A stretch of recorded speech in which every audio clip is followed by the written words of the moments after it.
Bonsoir. Je suis très contente de retrouver toutes ces jolies têtes, les copines. Et très contente d'être dans votre très très belle communauté, très active, grâce à des gens très actifs. Et on se retrouve pour se préparer à un jour merveilleux qui s'appelle Yom Kippour. Vous allez dire quoi? Jour merveilleux, Yom Kippour? Non, ça ne va pas ensemble. Parce que nous, Yom Kippour, quand ça approche, on n'a pas la rastra, mais en tout cas, on se dit, bon, pourvu que cette journée, elle passe vite, vite, quoi. Ouais. Alors que c'est un jour qui est comparé par nos sages à Tou B'Av. Tou B'Av, c'est la fête de l'amour. Donc, c'est comme si tu dis, une mariée, elle te dit, ah ouais, je me marie dans 3 jours, mais alors, vite, vite, hein, que ça passe vite. Mais tu dis, mais tu te maries, il faut que tu profites au contraire de chaque instant, de chaque seconde. Prépare-toi justement à ça, à pouvoir profiter de chaque instant. Et en fait, Yom Kippour, c'est pareil. Chaque seconde nous purifie plus. À chaque instant que je suis dans la dimension de Yom Kippour, alors, ça me purifie. Donc en fait, je veux profiter de cet instant parce que c'est un instant qui m'élève et c'est un instant de joie. C'est un jour heureux. Alors, pour ça, je vais vous donner un petit programme. Et d'abord, je vais vous raconter une petite histoire. C'est l'histoire d'un chassid qui a commencé à faire du business. Et donc, vous savez comment c'est dans le monde du business, elle ne va pas avec son streimel et son habit de chassid, ça ne le fait pas. Donc, dans le monde du business, qu'est-ce qu'il fait? Il décide d'aller en habit moderne. La petite veste, le petit truc, etc. Et voilà, il n'y a pas le choix. Business is business. Ouais. Par contre, le soir, quand il rentre, il se souvient et il met son habit de chassid. D'accord?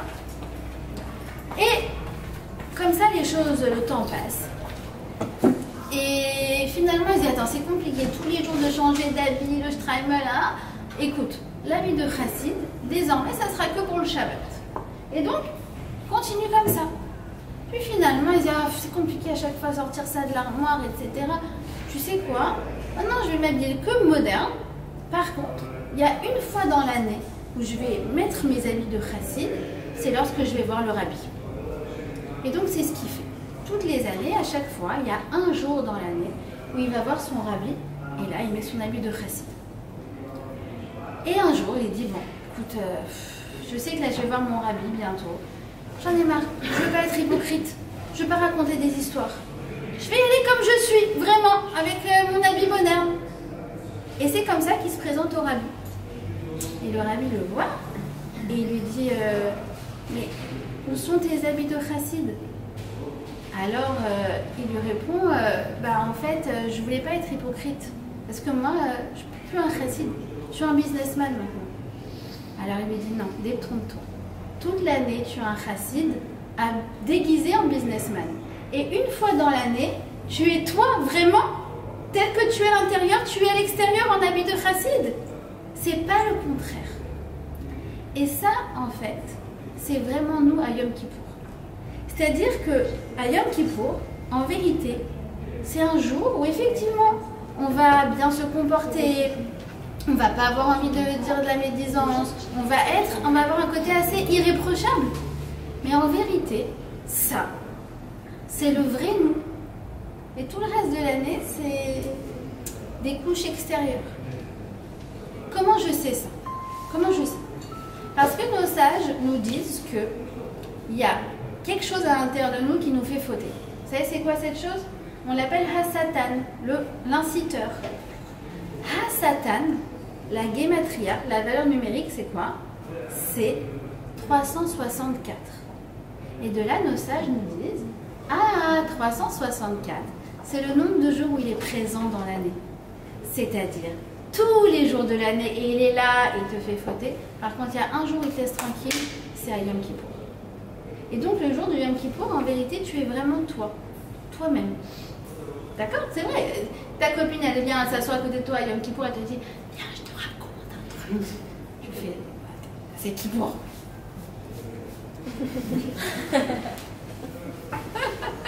Ouais, on est d'accord. Pas le jour de Kippour, quand même. D'accord? Donc, ça, si vous voulez, c'est qui on est. Et ça, j'ai envie de dire, c'est notre histoire. Pourquoi? Parce que aussi le 7 octobre, eh ben, on a toutes mis nos habits de chassid. Tous et toutes. Ça veut dire qu'on a été ébranlés par ce qui s'est passé. Et dès le lendemain, on était là, qu'est-ce que je peux faire? Comment je peux aider? Est-ce qu'il y a des femmes de Khayalim qui ont besoin d'aide? Est-ce qu'on peut cuisiner pour les gens qui sont déplacés? Est-ce qu'on peut faire des télim? Est-ce qu'on peut faire des cours? Est-ce qu'on va faire une afrachat là? On était là, on était dans nos vrais habits de chassid. Ça a vraiment dévoilé qui était le Ham Israël. Ben ça, c'est notre histoire. D'accord? Alors, c'est ce que j'aimerais vous donner comme programme. Je vais vous donner un programme très précis pour Yom Kippour. D'accord? Un programme très très précis. Et c'est le programme qu'on a en vérité depuis un an. Un an qu'on a été ébranlé. Un an qu'on a été choqué. Un an qu'on a fait ce constat de ce qui nous est arrivé. Et on nous demande 3 choses. C'est un programme en 3 étapes. Et c'est le programme de Yom Kippour. C'est quoi? Quand je constate que j'ai fauté, quand je regarde en arrière, quand j'ai une faute terrible qui m'est arrivée, un échec qui m'a mis KO, alors il y a 3 choses. Première chose, c'est on s'enlève, on va s'enlever nos fautes. Et du coup, on va découvrir qui on est vraiment. Parce que si je les enlève, je dis, mais en fait, ça, c'est pas moi, cette attitude. Moi, je suis beaucoup mieux que ça. On s'enlève. Deuxièmement, suite du programme, on se relève. On est à terre, mais c'est pas grave, on va se relever. On se relève. Et vous allez voir, c'est beaucoup plus facile que ça en a l'air. Et le 3e programme, c'est quoi? On s'élève, on s'enlève, on se relève et on s'élève. Pourquoi? Parce que quand je sens qu'il y a quelque chose qui m'a tiré vers le bas, quand je sens qu'il y a quelque chose qui m'a atteint, alors du coup, quand j'essaye de m'extraire de cette chose-là, en vérité, je me hisse. Et vous avez vu quel niveau on atteint, nous, le Ham Israël, depuis un an. D'accord? Alors ça, c'est le programme. C'est notre programme à nous. Pas que à Yom Kippour, mais Yom Kippour, ça va nous donner vraiment les guidelines, ça va nous donner le programme. Mais en vérité, c'est quelque chose face à n'importe quelle épreuve qui vient et qui t'attend. Tu t'enlèves, tu te relèves et tu t'élèves. D'accord? On est parti? C'est les 3 parties du cours. Ok? Ouais? Allez. Alors, c'est quoi? On s'enlève. Alors, je vais vous dire déjà la première chose. Je vais vous donner en fait 3 règles à suivre à Yom Kippour. 3 halachot qui sont importantes. La première, tout le monde la connaît, même celles qui sont comme ça. Aide mal à saute. Je reçois plein de messages. Il n'y a pas eu toute l'utilisation à la semaine de travail. On jeûne, bois, fais ce que tu veux, fais-toi une perfusion si tu veux, on jeûne. D'accord? Enfin, en tout cas, on se donne évidemment tous les moyens pour réussir le jeûne. C'est la priorité numéro 1. Pourquoi? Parce que le jeûne, il enlève, il fait partie du processus de Yom Kippour. D'accord? Deuxièmement, et ça, les gens le savent peut-être moins, c'est quoi? C'est qu'à Yom Kippour, on doit faire une chose, une mitzvah très importante, qui s'appelle le vidouille. Le vidouille, c'est quoi? C'est un texte qu'on lit. Achamnou, baganou, gazalnou, on a fait ça, on a fauté, on a volé, on a tout ci, on a ça. C'est un texte qui va de Aleph à Tav, comme on dirait de A à Z. Pourquoi? Parce que dedans, en fait, nos sages ont inclus de A à Z toutes les fautes qu'on a fait pendant l'année dernière. Donc quand tu dis Achamnou, baganou, gazalnou, en vérité, tu dis toutes les fautes que tu as faites. Pas besoin de chercher ailleurs. D'accord? Alors je vous préviens d'avance, vous savez qu'il y a 5 prières à Yom Kippour, d'accord? Arvit, Shacharit, Mincha, Moussaf, Mincha et Neila, d'accord? Et à chaque fois, il y a un vidouille qu'on va dire tout seul, et après un vidouille qu'on va répéter avec les gens de la synagogue. Donc même si vous êtes à la maison, essayez de dire un maximum de vidouille, d'accord? Si vous êtes à la maison le soir, vous essayez d'en dire un. Si vous êtes le lendemain, vous n'êtes pas encore arrivé à la Sina, mais avant d'y aller, vous faites celui de Shacharit, d'accord? Essayez au maximum de vous coller à ces vidouilles. Pourquoi? Parce qu'en fait, le vidouille, il est extraordinaire. Il est très sain pour l'être humain. En gros, tu dis, regarde, j'ai fauté. Je ne vais pas me raconter des histoires, en fait. Je ne vais pas nier ce qui s'est passé. Je ne vais pas minimiser. Je ne vais pas dire, oh, c'est pas si grave. Non, c'est pas si grave. C'était caché ou c'était pas caché? Donc c'était pas caché. Dis-le, reconnais-le. Ne sois pas dans le déni. Maintenant, pourquoi je fais cette chose-là? Parce que c'est important de reconnaître le niveau qu'on a. C'est important de connaître le niveau qu'on a. Vous savez, c'est écrit comme ça que David Améler, il a fauté 2 fois. Et il a gardé la royauté. Par contre, Shaoul Améler, le roi Shaoul, lui, il a fauté moins, il a fauté qu'une seule fois. Mais il a perdu la royauté. Pourquoi? Parce que Shaoul, il n'a jamais reconnu sa faute. Tandis que David, quand le prophète Nathan il est venu, il a dit « Regarde ce que tu as fait », tout de suite David a dit « Ratati ». C'est vrai que c'était une erreur. C'était une erreur de ma part. C'est magnifique de reconnaître ça. Et à ce moment-là, quand il dit c'était une erreur, le prophète il lui dit « Hachem t'a enlevé ta faute ». D'accord? Donc en vérité, tu vois que le fait de reconnaître sa faute, ça te permet quoi d'aller de l'avant. Parce que si tu ne reconnais pas, si tu es dans le déni, en vérité, tu fais du surplace. D'accord? Donc, à ce moment-là, en fait, la Torah, elle ne veut pas qu'on soit dans le déni. Elle veut qu'on s'avoue à nous-mêmes. D'ailleurs, ça n'a rien à voir avec, comment ça s'appelle, le confessionnal. Ouais, ça n'a rien à voir. C'est toi avec toi-même. D'ailleurs, ça vient du mot itvadot, les douilles. C'est s'avouer à soi-même. Regarde, je vais faire le point avec moi-même. C'est toute l'idée du vidouille. Je vais faire le point avec moi-même. Alors, c'est pas agréable. Pourquoi? Parce que je me remémore des choses que j'ai fait qui n'étaient pas terribles. D'accord? Mais ce sentiment d'inconfort, en vérité, il est parfaitement sain pour toi. Parce qu'en fait, il m'amène à quelque chose de merveilleux qui s'appelle quoi? L'envie de changer. L'envie de devenir meilleur. L'envie de me départir de toutes ces choses qui ne me définissent pas. Parce que si tu crois que ta rancune, ton manque de patience, ta lourdeur, ta colère, toutes les choses qu'on se reproche à nous-mêmes, enfin peut-être pas vous, d'accord? Mais moi j'ai une voix tous les matins, elle est là.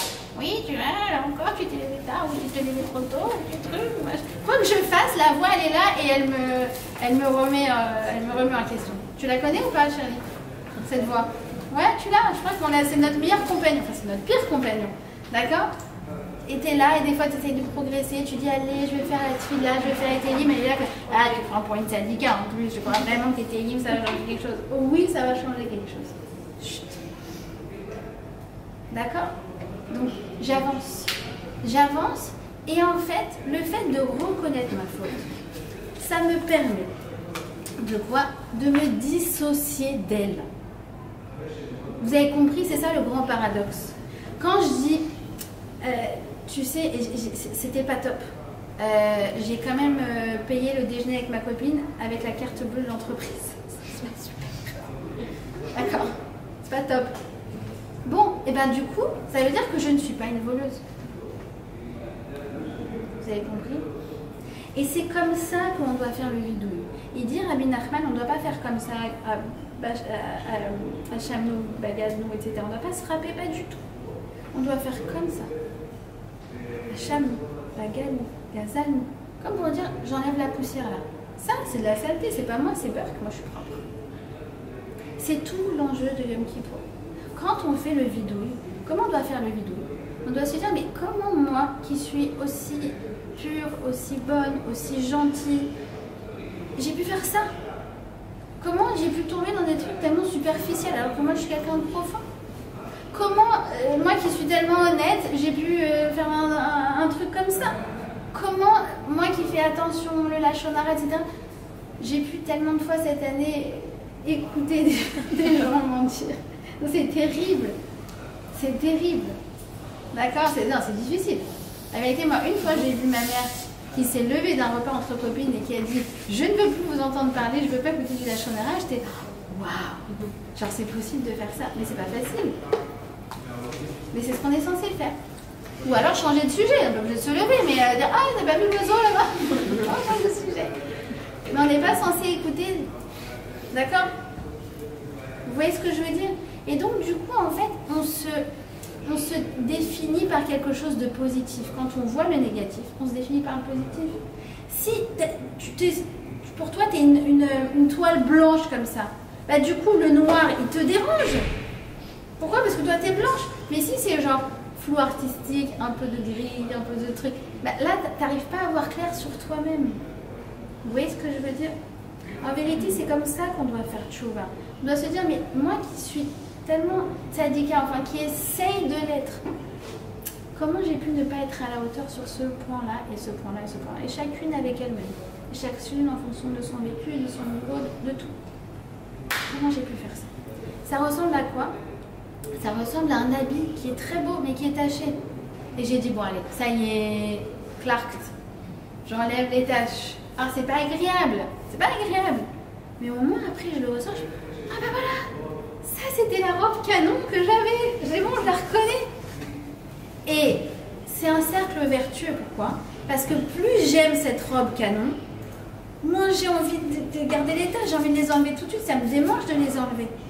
Donc c'est un double processus, c'est à la fois prendre conscience de la faute et pas se raconter des histoires, et à la fois se rendre compte à quel point en fait on est grande et qu'on ne peut pas se définir par ça. D'accord? Donc ça, si vous voulez, c'est tout le travail de Yom Kippur. Et c'est tout le travail, je pense, comme je vous ai dit, qu'on vit depuis le 7 octobre. Ça veut dire on redéfinit qui on est. Enfin, je ne sais pas si vous vous rendez compte, il y a des gens qui étaient complètement assimilés, loin des traditions, loin des Eretz Israël, et tout d'un coup, paf, ils arrivent, mais I am Jewish.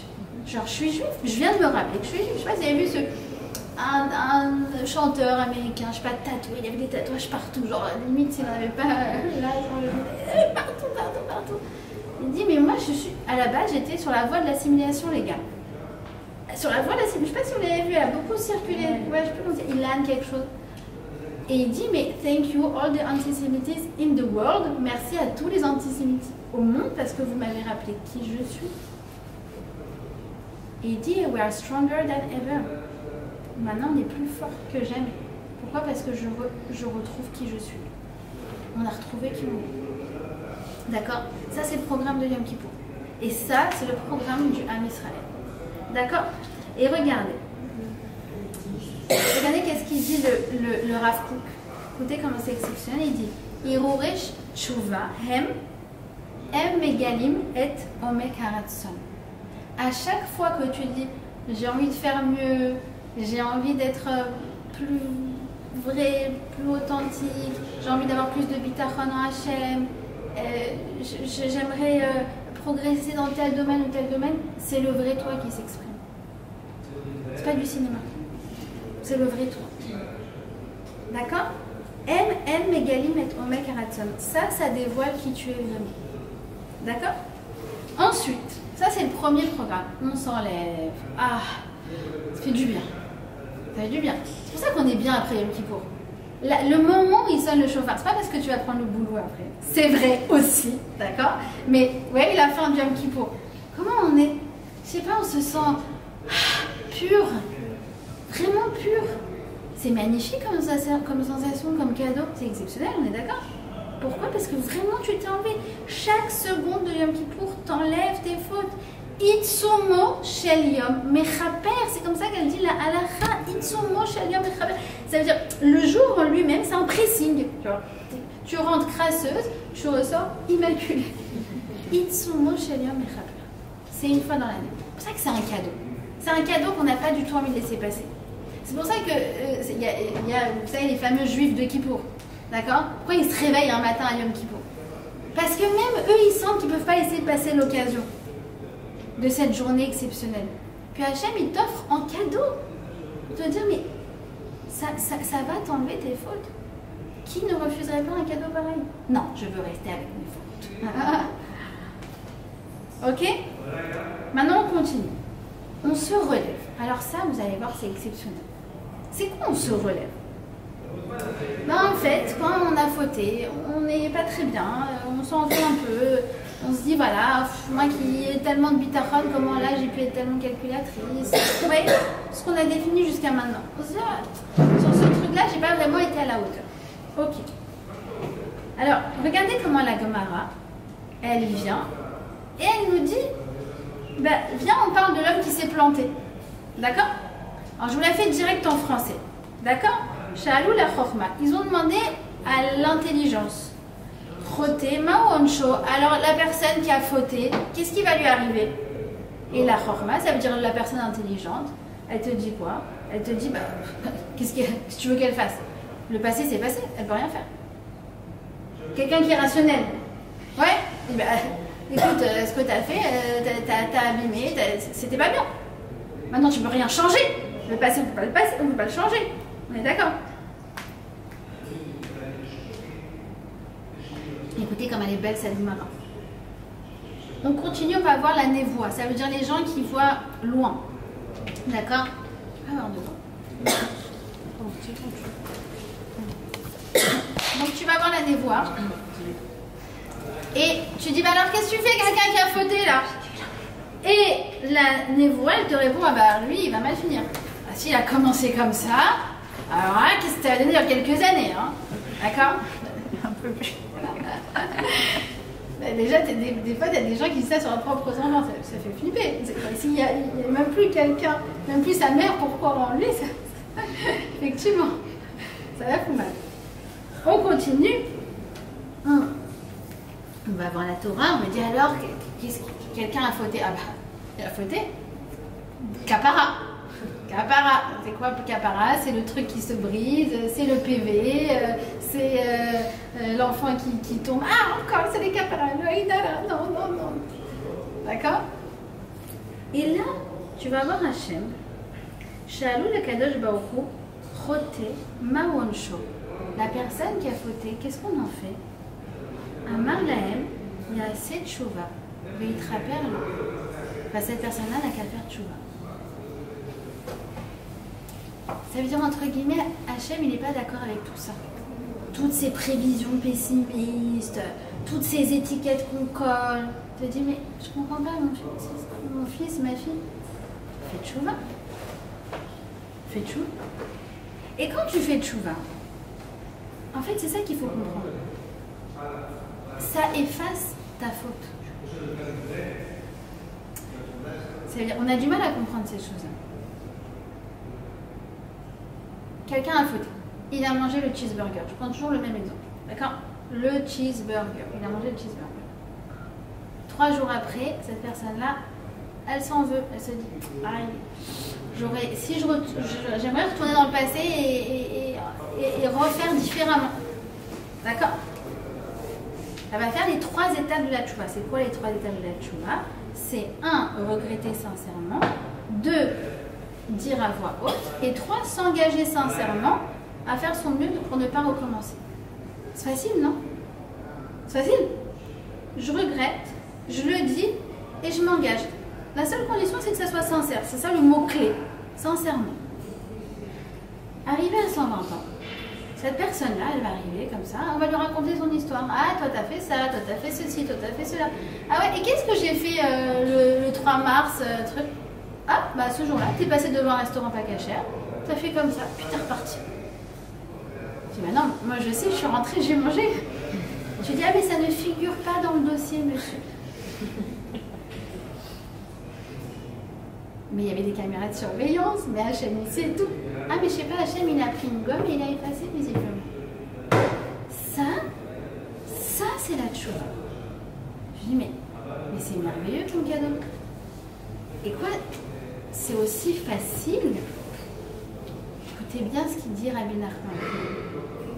Il dit, Imatam ma'amin chez Yecholim les kalkel, ta'amin chez Yecholim les taken.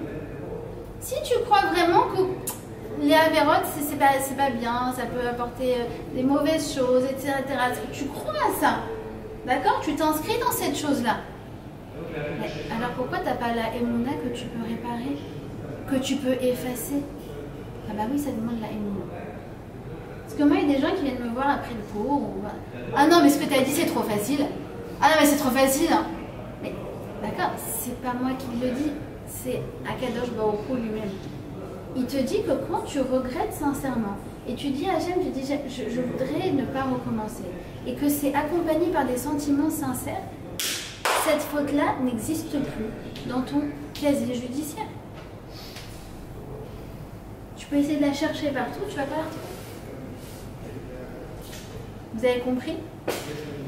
Écoutez, qu'est-ce qu'il dit le Rav Kook? Écoutez, il dit Ikar anéphilot. Pourquoi les gens ils tombent et ils retombent et ils refautent, etc. Ba'ot mipne sheino ma'amin bekaluta shel tshuva. Pourquoi? Parce que ces gens-là, ils ne croient pas dans la facilité de la tshuva. Tu sais, c'est comme des fois, tu as un énorme dossier, genre, veille de, je sais pas, 3 jours avant Pessah, ok? Et tu es là, tu fais, waouh, le bureau que je dois ranger depuis 3 ans, je vais le faire, ça y est. Et tu es là, tu as des papiers partout, et des machins, et des trucs, allez, je prends mon courage à demain. Et toi, tu t'imagines, ça va me prendre 2 jours ce truc-là, c'est un énorme dossier. Et en fait, tac, tac, tac, vous avez pratiquement tout jeté, quoi. Et en fait, en une demi-heure, c'est bouclé. Je dis, mais je savais pas que c'était aussi facile, je me demandais pas pourquoi je me faisais une montagne, moi. Bah vas-y, essaye. Fais le premier pas. Et tu vas voir, le reste, ça va suivre. D'accord? Ça, c'est Kaluta Shel Tshuva. Et ça, comme vous l'avez bien compris, ça demande la émouna. Ok. Maintenant, on s'élève. C'est la 3e partie. Ouais, vous me suivez ou pas? On a dit quoi? C'est quoi le premier? On s'enlève. Deuxièmement, se relève. D'accord? Et en vérité, de se relever, c'est beaucoup plus facile que ce qu'on croit. Et troisièmement, on s'élève. Et pour ça, j'aimerais vous raconter historiquement d'où vient Kippour. Ça vient d'où Kippour? Ouais? Ça vient d'où Kippour? Vous savez ou pas? Tu peux dire ou pas? Kippour, c'est quelque chose d'assez nouveau dans l'histoire. D'accord? Ça a 3335 ans à peu près. D'accord? C'est pas comme Rosh Hashanah. Rosh Hashanah, c'est depuis la création du monde. On dit, ah, c'est le jour où Dieu a créé le monde, et juge, etc. Et ça, c'est depuis l'an 0. Kippour a été donné après un épisode pas très fameux du Am Israël. C'est quoi? C'est le fameux épisode du Vaudor. Vous savez que quand on est sorti d'Égypte, on était dans le désert, on a reçu les 10 commandements au Har Sinaï, waouh, et que seulement 40 jours plus tard, on a fait quelque chose qui était vraiment, tu dis, c'est impardonnable, quoi. C'est une chute vertigineuse. Vaudor. Voici tes dieux Israël qui t'ont fait sortir d'Égypte. Alors que Hachem, il t'a fait sortir d'Égypte, genre, quoi, 3 mois avant? Hallucinant. Ok.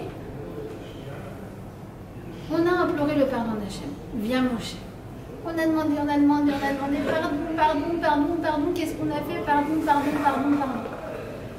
Au bout de 40 jours, on s'est rabiboché. D'accord?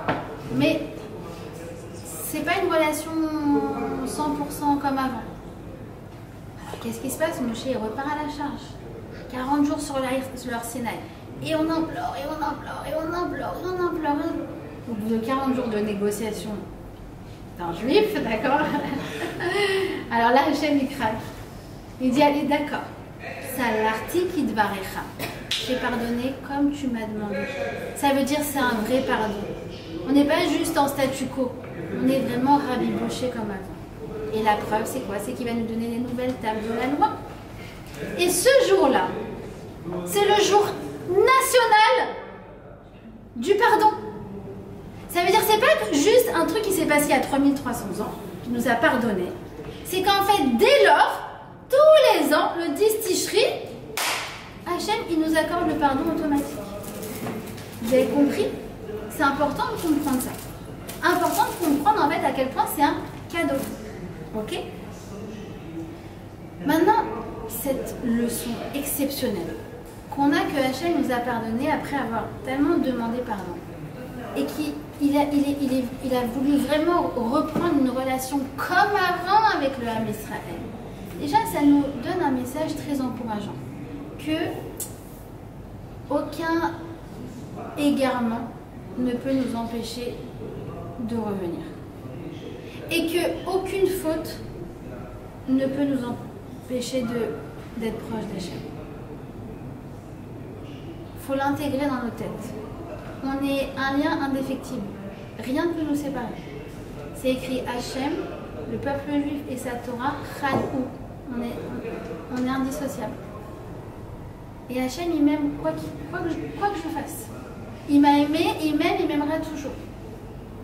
connaissez la chanson, non? Hachem Itbarach. Elle est exceptionnelle cette chanson. Parce qu'elle est tellement vraie, elle te met la pêche. Elle te met la pêche parce qu'elle te rappelle à quel point Hachem t'aime. Vous la connaissez ou pas? Ah, mais il faut vous la mettre. Alors mettez-la dans la voiture le matin, je vous assure, vous ne passez pas la même journée. À tout le monde charge dans son téléphone. Hachem Itbarach Tamid de Evoti. D'accord? Ça, c'est la première chose. Deuxièmement, le nom de la paracha où on a fait le veau d'or. Vous savez comment elle s'appelle? Kitissa. Kitissa, ça veut dire quand tu te hisses.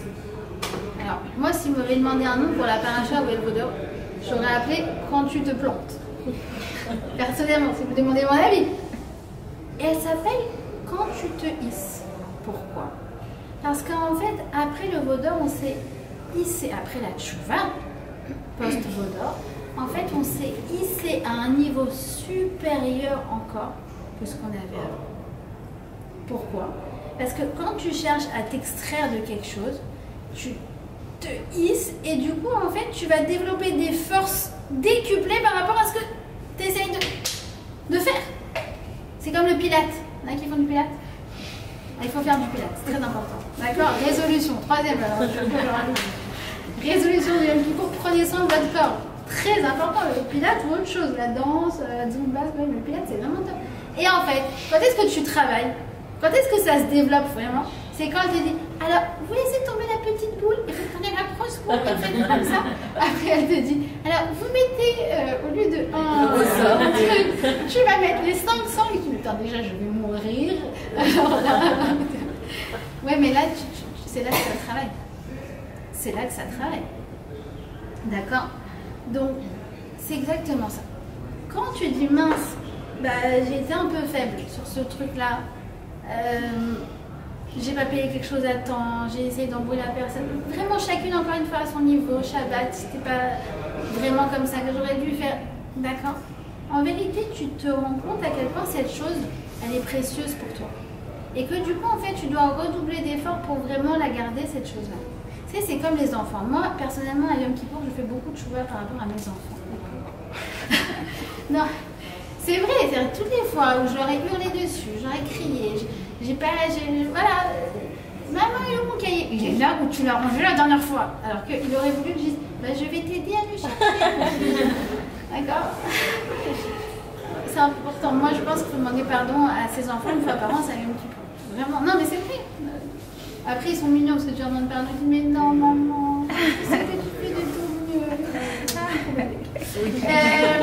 Donc, c'est pareil, c'est que tu te rends compte que, voilà, tu te dis, je passe pas assez de temps de qualité. Parce qu'en fait, la relation, elle est précieuse pour toi. Et du coup, tu te mets des nouvelles résolutions où tu as vraiment envie de t'investir plus.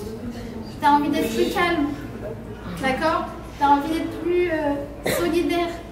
Tu as envie de leur montrer que tu les aimes vraiment. Parce que tu les aimes vraiment d'un amour infini. D'accord? Quelqu'un m'a dit une fois, elle a dit, on est d'accord que si mes enfants, si mes enfants, je les avais trouvés chez ma copine, j'aurais été trop jalouse. C'est beau ça. C'est mignon. Et c'est ça le sentiment qu'on a vraiment. Mais pendant l'année, il est, voilà, entaché dans certaines choses. Donc, en fait, on se hisse à un niveau plus grand. Pourquoi? Parce qu'on a pris conscience de la fragilité de nous-mêmes par rapport à cette chose qui est tellement précieuse. C'est pour ça que quand Dieu va nous donner des nouvelles tables de la loi, écoutez bien, il va nous dire, vous allez le mettre dans le Aaron Kodesh, les nouvelles tables de la loi. Waouh, trop bien. Par contre, j'aimerais que vous mettiez autre chose aussi avec. C'est quoi? C'est les débris des premières tables qui ont été jetées, cassées, quand vous avez fait le veau d'or. Pourquoi tu veux nous rappeler? Nous, on préférait mettre sous le tapis, tu vois. Genre, ça ne peut pas arriver. C'est comme si le cheeseburger, tu le mets là, le papier, d'accord? Là, à ta place, à la synagogue. Je dis, mais n'amène pas ça, ne me rappelle pas surtout des mauvais souvenirs. Maintenant, je ne suis plus du tout là. Oui, mais si tu vas maintenant à la synagogue tous les Shabbats, c'est aussi parce que tu as pris conscience de certaines choses. C'est aussi parce que ça t'a propulsé. C'est aussi ça qui t'a donné envie d'aller de l'avant. D'accord? J'aimerais vous raconter une petite histoire comme ça. Parce que j'ai fait cours chez une amie ce matin et ça m'a rappelé cette histoire. On avait déjeuné ensemble, il y a peut-être 6 mois. Et au moment de faire Birkat Amazon, je sais pas comment j'ai fait, mais apparemment je l'ai fait genre en 45 secondes. Et là elle fait « Ah oh, c'était rapide hein. !» Et là en fait je me rends compte que j'ai fait... Et c'était parti d'un hyper bon sentiment. Genre en gros elle m'a dit tu m'apprendras à faire aussi rapidement. Mais vraiment c'était sans aucun jugement quoi. Et moi ça m'a fait un... Je me suis dit mais je me moque de qui en fait? Hachem n'attend pas que je récite ma leçon, que j'allais très très vite et que j'avais les mots. Quelques secondes de kavana, de dire merci à Hachem qui m'a donné à manger, d'accord? Et ça m'a fait quelque chose. Alors depuis, j'ai changé. Je le fais en Ashkenaz, comme en colonie de vacances. Et je le chante toute seule. Et ben c'est un kiff. Alors il dure 4-5 minutes et je suis là et je chante et je truc et je... D'accord? Et en fait, ça vient d'un Birkat qui a fait 45 secondes. D'accord? Donc, c'est pour ça que nos fautes, en fait, c'est un catalyseur pour aller encore plus de l'avant. Quand on regrette sincèrement, parce qu'on se dit, ah, tu vois, je regrette d'avoir fait ça, j'aurais aimé, je veux faire encore mieux. Ça, c'est pas moi. Ça, c'est pas la manière idéale que j'ai envie de faire Birkat Amazon. Alors, du coup, ça me donne envie d'aller de l'avant. C'est un drive. Vous avez compris? C'est pour ça que la Torah elle dit un truc incroyable. Resh Lakish, il dit quand on fait teshuva par amour. Par amour, c'est ça. C'est vraiment se dire j'aimerais faire mieux, j'aimerais vraiment encore mieux dire merci à Hachem. Parce que rien ne va de soi. De pouvoir manger à sa faim, ça ne va pas de soi. Alors quand tu fais ça, écoutez bien, tes avérotes sont transformées en mérite. Avérotes sont transformées en mérite. Alors, je vous la refais. Vous vous rappelez tout à l'heure, on a parlé de l'histoire du cheeseburger. Il arrive à 120 ans. On ouvre son dossier et le cheeseburger est inexistant. D'accord? Alors ça, nos sages nous disent, ça c'est quand tu fais tchouva par crainte, en mode rasratique. Par contre, si tu fais tchouva par amour, ça veut dire que ça t'a vraiment réveillé ton amour pour Hachem. Alors, t'arrives et on te dit, ah ce jour-là, mais vous avez fait une super mitzvah. Alors je sais pas ce qu'il y a écrit, c'est pas écrit, mais il y a écrit que vous avez fait une mitzvah de folie. Et là tu dis, je ne m'entends plus, je veux rien. Ouais, mais ça t'est compté comme un mérite, comme une mitzvah. Je vous dis en fait qu'il faut que ça demande la émouna. Parce que c'est mais à la teva, c'est surnaturel. Ça veut dire Dieu il nous a donné un truc mais surnaturel. C'est pour ça que ça s'appelle Yom Rukat Olam. C'est-à-dire que c'est un jour qui n'appartient pas aux dimensions normales du monde. C'est pas seulement que ça, c'est pas seulement un effaceur, c'est un effaceur réécriveur d'une histoire qui est une story vachement plus valorisante. C'est classe quand même. Non mais est-ce que vous vous rendez compte du chesed d'Akadosh Baruch? Non mais vous réalisez ou pas à quel point Hachem il nous aime? Est-ce que vous réalisez cette chose-là? D'accord? Donc, c'est pour ça qu'il dit, Baba Saleh, j'ai écouté cette explication magnifique. Il dit pourquoi avant Kippour, le jour de Rosh Hashanah, on jette nos fautes, on jette les péchés. On dit comme ça avec grand-mère. Ah, va jeter tes péchés. Attache-les. Ouais. Il pose la question, il dit, jeter dans l'eau, c'est pas terrible. Pourquoi? Parce qu'après l'eau, imaginez à l'époque, c'était le puits, donc on jetait nos péchés. Après, tu puisais l'eau qui était dedans. Tu préférerais plutôt le brûler, tu vois, genre, ce serait pas tramette, tu vois, tu brûles tes péchés. Non, on te dit jette-les dans l'eau. Pourquoi? Parce qu'après l'eau, tu vas la puiser, tu vas t'en resservir. Et cette eau-là, tu vas faire plein de mitzvot avec. Pourquoi? Parce que cette eau, elle est kadosh, elle va te servir de faire plein de choses. En l'occurrence, la soukot, elle va te permettre de faire simchat batel shoriva. Elle va te permettre de faire des choses extraordinaires. Pourquoi? Parce que justement, les fautes que tu as jetées dedans, ce sont elles qui t'ont amené là où tu es maintenant. C'est comme un enfant, son père lui dit reste près de moi, reste près de moi, reste près de moi. Et à un moment, l'enfant il dit allez, moi j'ai envie de m'amuser. Et il parle et il court, et là en fait, à un moment il se retrouve et il se perd. Et il cherche papa, il est angoissé et tout. Et au bout de quelques minutes, ça y est, Rachim il retrouve son père.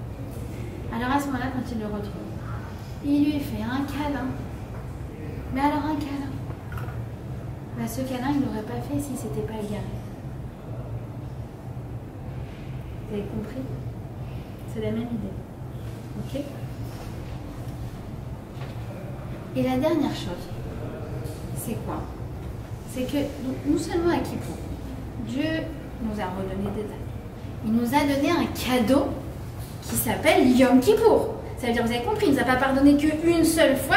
En fait, c'est un pardon éternel qui se répète chaque année. Troisième chose, il nous a donné quoi? Il nous a donné encore quelque chose, un cadeau. C'est quoi? C'est le Mishkan. C'est quoi le Mishkan? Si vous voulez, c'est l'ancêtre de toutes les synagogues. Après qu'on a fait le veau d'or, Dieu a dit, ah, visiblement vous avez besoin d'être plus en connexion avec moi. Donc, voilà, comme ils font tous ceux qui sont responsables de cette synagogue, d'accord? Il a dit, bon, maintenant vous allez monter des synagogues.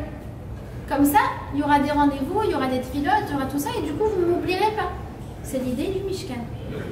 Maintenant, le premier Mishkan, quand il a dit, vous allez le construire dans le désert, ben, il fallait de l'argent. D'accord? D'accord, Mégane, quand tu montes une Kéla, il faut de l'argent. Et donc, fundraising. Allez, qui donne pour le Mishkan? Qui donne? Mais quoi? En une heure, il n'y a pas besoin de campagne à l'eau.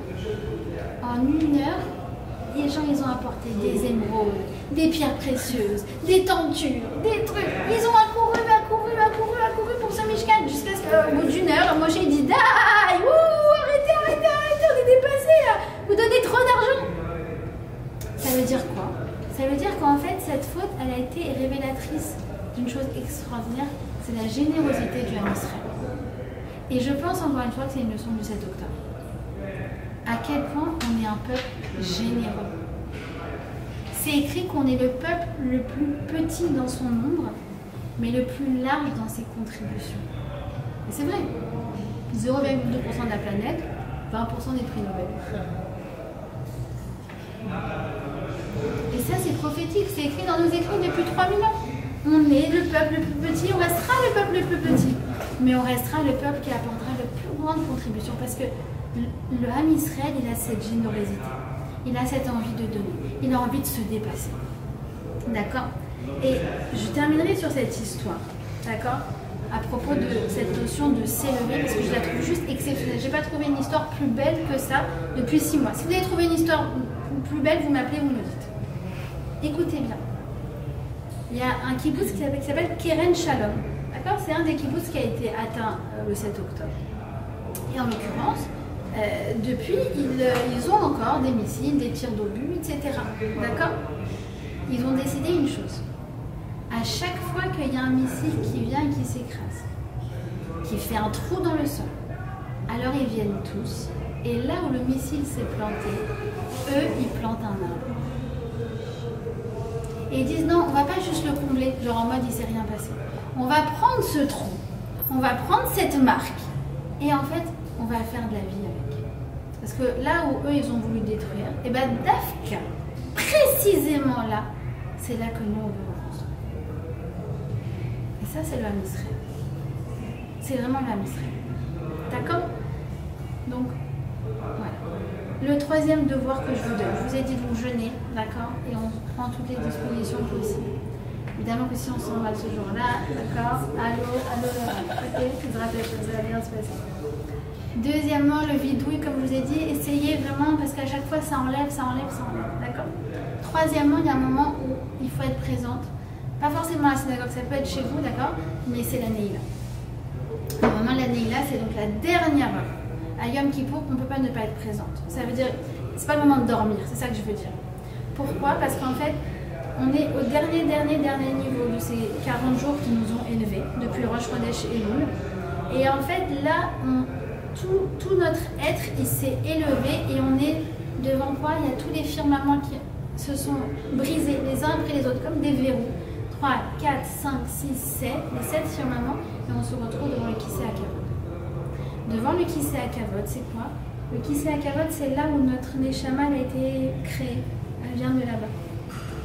Ce bout d'Akadosh Baruch Hu qu'il a mis en nous, il vient de là-bas. On retourne à notre source. Et à ce moment-là, Hachem fait quelque chose d'extraordinaire.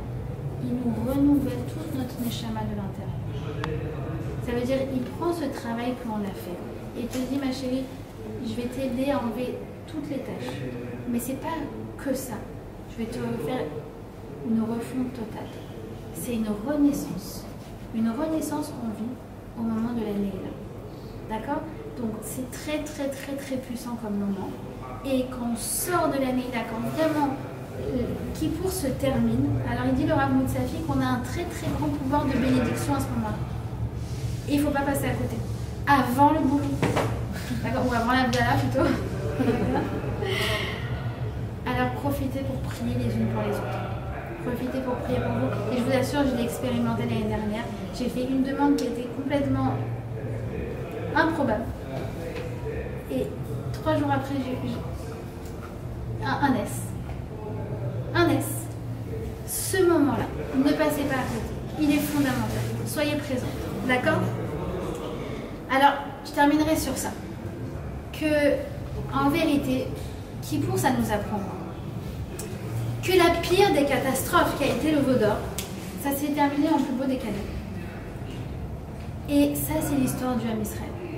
Parce que toutes les catastrophes, et ben en fait, elles se sont toujours terminées par quelque chose qui nous a complètement dépassés. Que ce soit la destruction du premier temple, qui s'est terminée par une plus grande prophétie.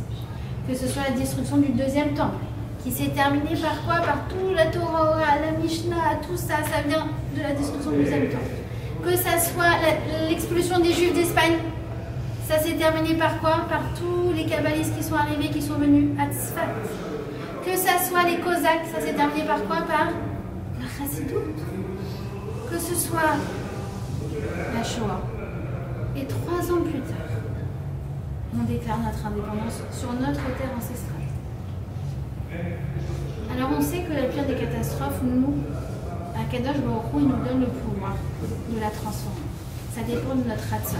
Ça dépend de notre émouna à y croire que c'est possible. Si tu crois que tu peux casser, alors crois que tu peux oui réparer. Et ce que tu vas réparer avec tes débris, alors ça sera encore plus beau que ce que tu avais avant. D'accord? Donc ça, c'est la leçon du Yom Kippour. Ça, c'est la leçon du 7 octobre. Et ça, c'est la leçon du Ham Israël. D'accord? Alors je vous souhaite un bon Kippour, un bon jeûne, que vous vous sentiez bien pendant toute la journée, qu'il y ait tout qui s'enlève, qu'à la fin du Yom Kippour, vous vous sentiez pur et sans aucune faute, et que vous profitiez de cet instant pour demander tout ce qu'il y a de mieux pour le Ham Israël, que toutes ces choses-là, elles s'arrêtent. Que tout le monde rentre à la maison, que ce soit les réalismes, que ce soit les otages, que ce soit ceux qui sont évacués, tout le monde rentre à la maison en bonne santé, que Bezrat Hashem ce soit enfin l'année de la Géoula. Amen.